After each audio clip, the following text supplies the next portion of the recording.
Assalamualaikum warahmatullahi wabarakatuh. Selamat datang kembali anak-anakku kelas 10 IPS. Kita bertemu lagi di mata pelajaran ekonomi. Nah, di video kali ini kita sudah masuk ke bab yang ke-8 ya, bab yang ke-8 yaitu mengenai BUMN, BUMD dan juga BUMS. Nah, bagi yang belum menonton video bab 6 dan juga bab 7 silahkan tonton dulu video yang sebelumnya agar materinya lebih berkesinambungan ya. Nah, sekarang kita langsung saja mulai ke materinya, yaitu bab 8. Jadi di share screen dulu ya.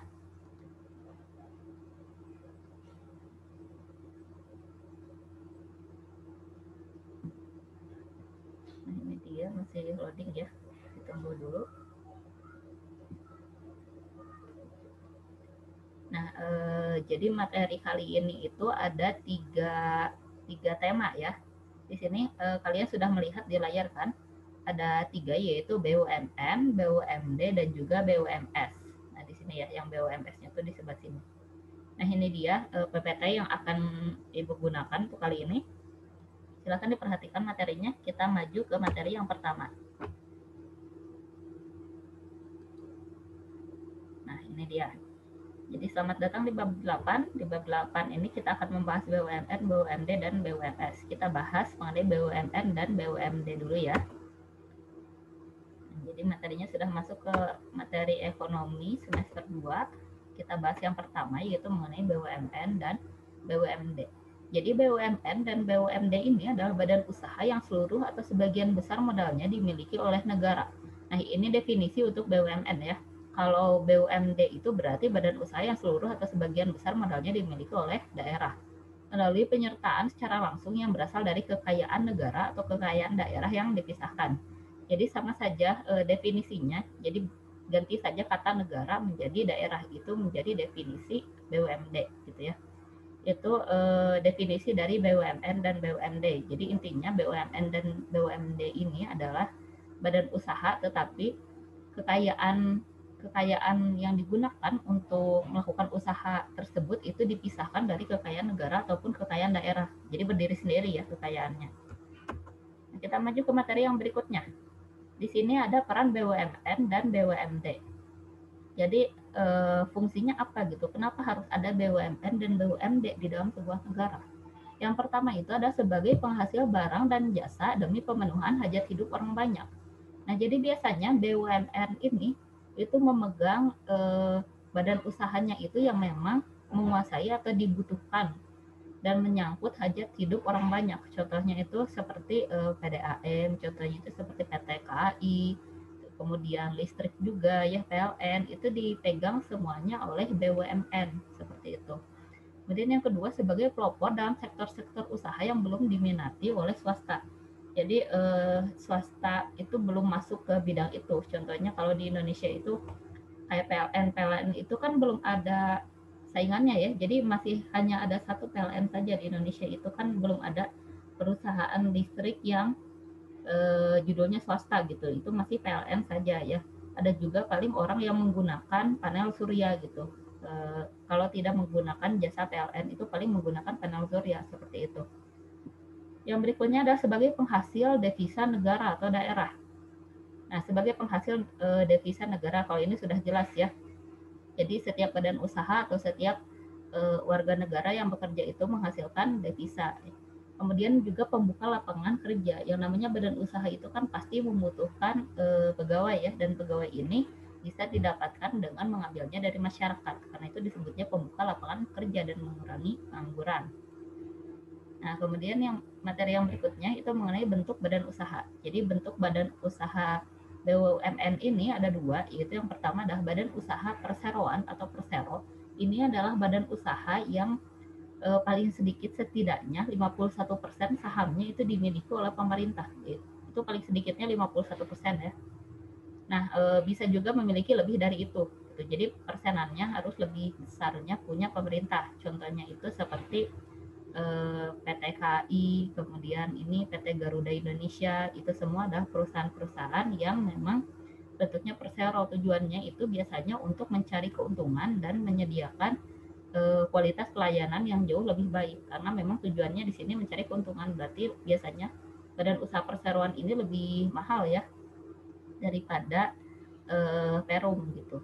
Nah, yang kedua adalah perusahaan umum atau Perum. Kalau Perum itu kebalikannya, yaitu untuk menyediakan jasa yang bisa dinikmati oleh seluruh kalangan masyarakat. Tapi biasanya Perum ini kualitasnya tidak sebagus Persero ya, karena tadi lebih murah gitu, karena bisa dinikmati oleh seluruh kalangan masyarakat. Contohnya itu kayak Damri, kayak Perum Damri ya.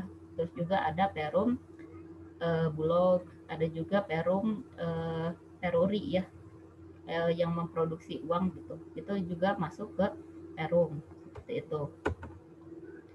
Nah, sekarang kita masuk ke bentuk usaha BUMD. Kalau bentuk usaha badan usaha milik daerah ini ya sama seperti perusahaan pada umumnya, bisa berbentuk usaha industri, bisa juga perdagangan, bisa juga jasa. Nah, salah satu contoh perusahaan yang bentuknya jasa yang dimiliki oleh pemerintah daerah itu, kalau pemerintah Jawa Barat itu punya bank ya, Bank BJB, Bank Jabar Banten. Kalau Jawa Timur punyanya itu Bank Jatim gitu. Jadi di setiap provinsi itu beda-beda namanya ya, tergantung provinsi tersebut gitu. Yang berikutnya ada kebaikan BUMN dan BUMD. Nah, kalau kebaikan BUMN itu yang pertama, ya ini sama ya, BUMN dan BUMD.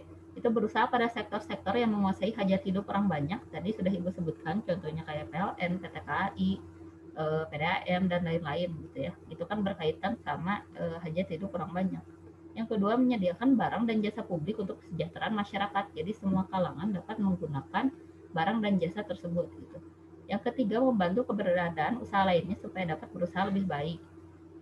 Contohnya, kalau misalkan pabrik swasta nggak ada listrik, itu kan nggak bisa jalan ya. Jadi ini yang dimaksud dengan membantu keberadaan usaha lainnya supaya dapat berusaha lebih baik.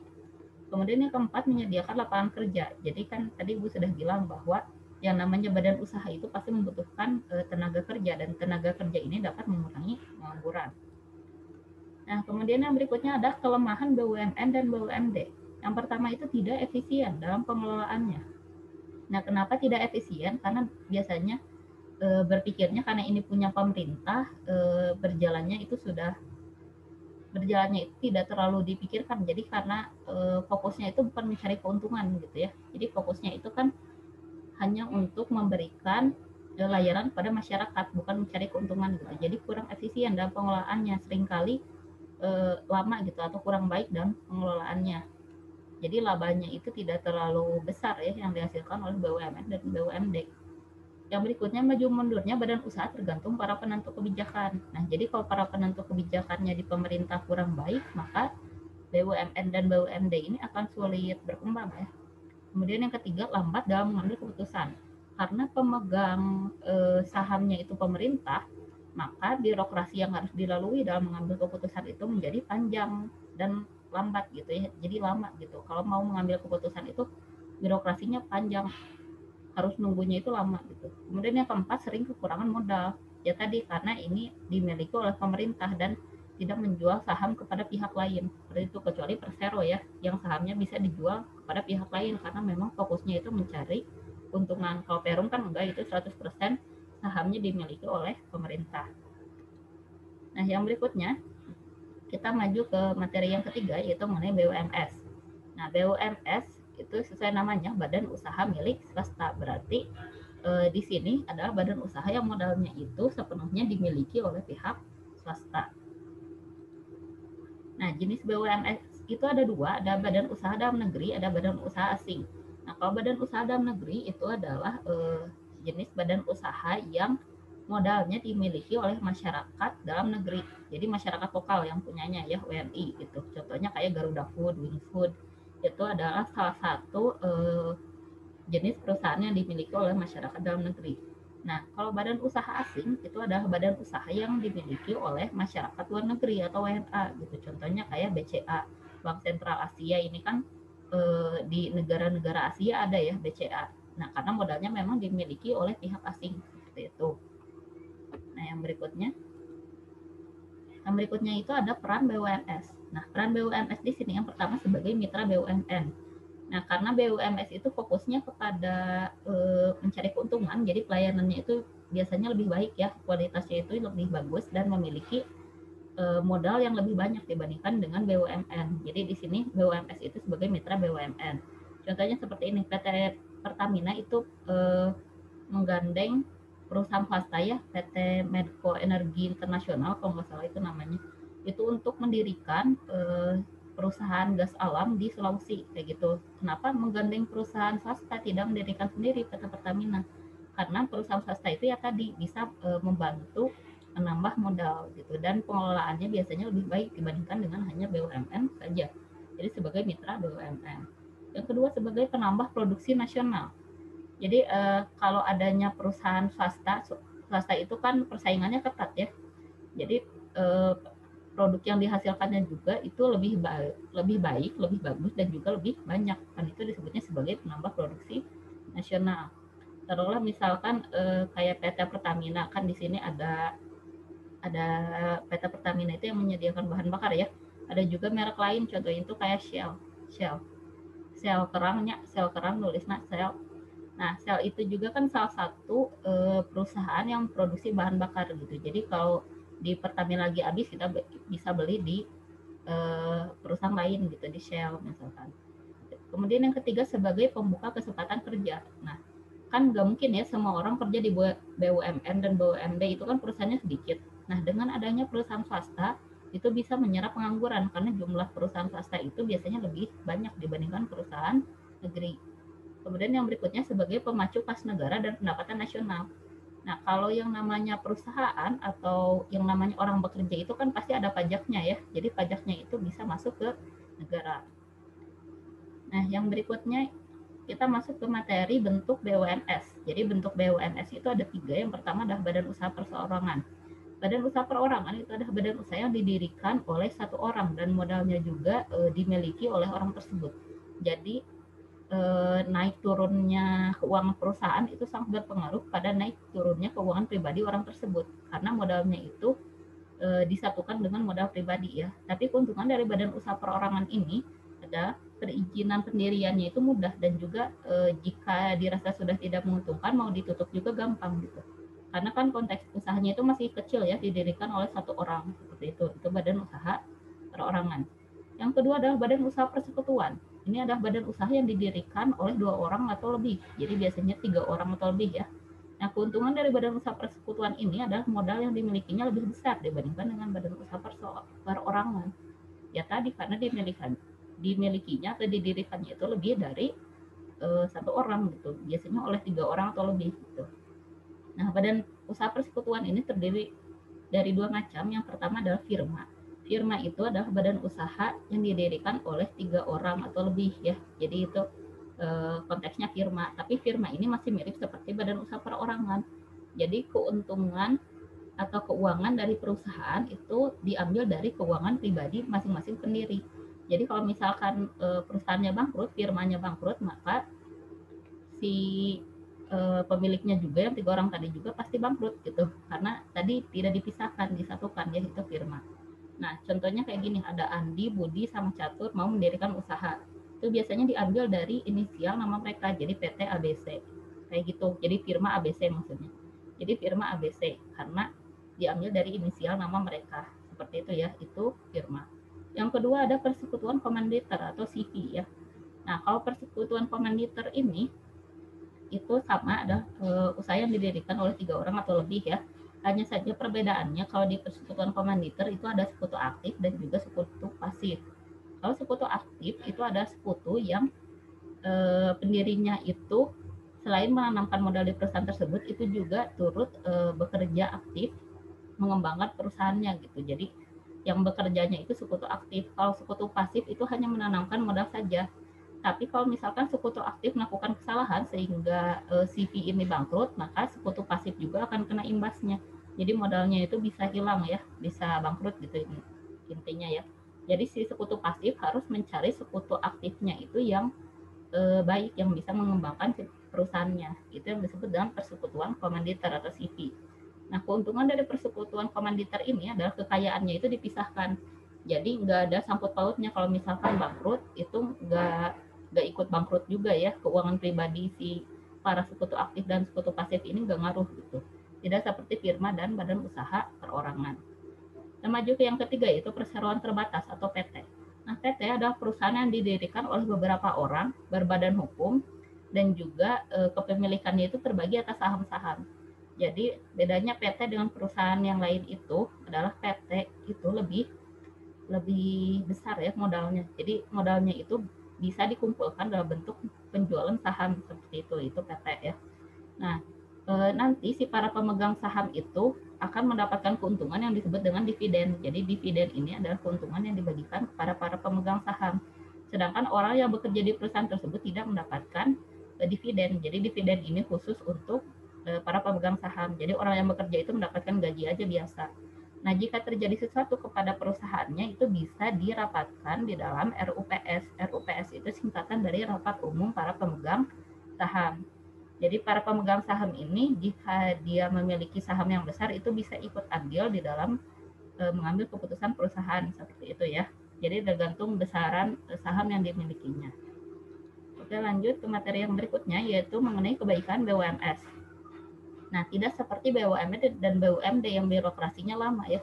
Kalau BUMS itu biasanya cepat dalam mengambil keputusan. Nah, kenapa BUMS bisa cepat sedangkan yang lainnya itu lama? Karena biasanya BUMS ini adalah si pemilik dananya atau modalnya itu juga ikut andil atau ikut bekerja di dalam perusahaan tersebut gitu. Jadi dalam mengambil keputusan itu cepat. Yang kedua, memberi kontribusi dalam menaikkan PDB atau produk domestik bruto. Nah, ini dibuktikan dengan banyaknya orang yang bekerja di perusahaan swasta gitu ya. Kan kalau penganggurannya menurun, maka PDB akan naik ya. Kemudian yang ketiga, cepat mendapat modal. Nah, kenapa cepat mendapat modal? Karena dapat menjual kepemilikan perusahaannya dalam bentuk saham. Kemudian yang keempat, penyumbang pajak. Ini sudah jelas ya, kalau orang yang bekerja itu pasti kena pajak dari pemerintah dan harus membayar pajak ya. Terus yang kelima, banyak menampung tenaga kerja penyedia barang dan jasa. Yang berikutnya, kita masuk ke kelemahan BUMS. Nah, kelemahan BUMS itu adalah terlalu mementingkan laba yang pertama. Ini udah jelas ya, fokusnya itu mencari keuntungan, sehingga seringkali ini tidak melihat fokus-fokus yang lainnya gitu, terlalu mementingkan laba, yang penting bagaimana caranya saya mendapatkan keuntungan sebesar-besarnya gitu. Itu kelemahan BUMS. Yang kedua, sering kesulitan untuk mendapat pinjaman. Kemudian yang ketiga, sering terjadi silang pendapat antara manajemen perusahaan dan serikat buruh. Misalkan karena gajinya dirasa kurang mencukupi gitu. Jadi serikat buruh kan sering terjadi demo ya antara perusahaan dan juga serikat buruh itu biasanya karena masalah itu gitu. Jadi karena terlalu mementingkan keuntungan, jadi kurang memperhatikan buruh. Seperti itu ya. Nah, sekarang maju ke materi yang berikutnya. Tahapan mendirikan usaha BUMS atau PT ya. Ini khusus untuk PT ya, atau perseroan terbatas. Nah, yang pertama adalah mempersiapkan barang dan jasa yang akan dijual. Jadi semuanya itu dipersiapkan mulai dari produknya seperti apa gitu, pengemasannya bagaimana, akan dipasarkannya di mana, itu harus dipersiapkan. Kemudian yang kedua, menyiapkan modal.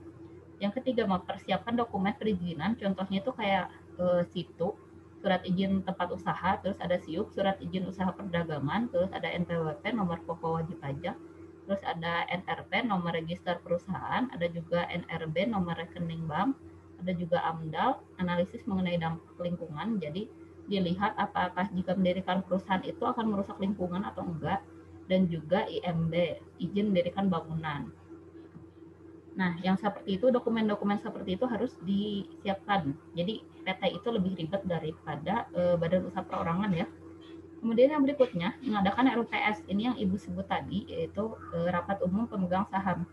Jadi dirapatkan dulu gitu. Perusahaannya ini nanti bakal jadi kayak gimana.